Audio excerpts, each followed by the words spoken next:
கட்சியார்பற்ற விவசாய சங்க சூலூர் நகர செயலாளர். இன்னைக்கு நாங்கள் தாசில்தார் அலுவலகத்துக்கு வந்து மனு கொடுக்கறதுக்காக வந்திருக்கோம். என்ன மனுன்னு பார்த்தீங்கன்னா, இப்போ இந்த பெரிய 100 ஏக்கரா கொள்ளளவுமே சுமார் 80 ஏக்கரா கொள்ளளவு கொண்ட பெரிய குளம் சின்ன குளம் இரண்டினுடைய வடிகால் நீர் வந்து உபரி நீர் வந்து ராமச்சந்திரா குளத்துக்கு போய் ராமச்சந்திரா குளத்துலேருந்து செங்கத்தோட தடுப்பணை வழியாக போய் நொய்யல் கலக்குது. இது போகிற வாய்க்காலில் வந்து பார்த்தீங்கன்னா சிலர் வந்து வழிபாட்டு தலங்கள் அமைக்கிறோம் அப்படின்னு சொல்லி போட்டு ஆக்கிரமிப்பு பண்ணி அந்த ஏரி பூரா மட்டம் பண்ணி சமன் பண்ணி அது மேலே வந்து வழிபாட்டு தலங்கள் அமைக்கிறோன்னு சொல்லிட்டு ஆக்கிரமிப்பு செய்திருக்கிறாங்க.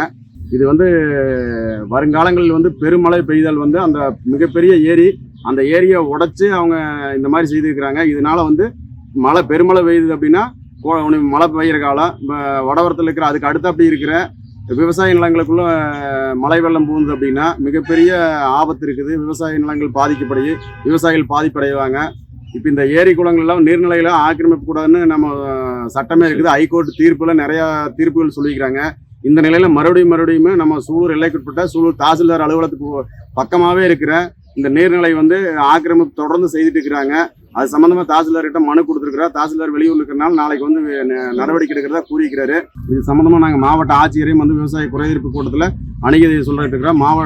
மாநில முதல்வருக்குமே எங்கள் கோரிக்கையை நாங்கள் அனுப்பிக்கிறோம். உடனடியாக நடவடிக்கை எடுத்து நீர்நிலை ஆக்கிரமிப்புகளை தடுத்து குறைஞ்ச அழிவில் இருக்கிற எல்லா நீர்நிலைகளையும் வந்து ஆக்கிரமிப்பு ரொம்ப ஓவராக்குது.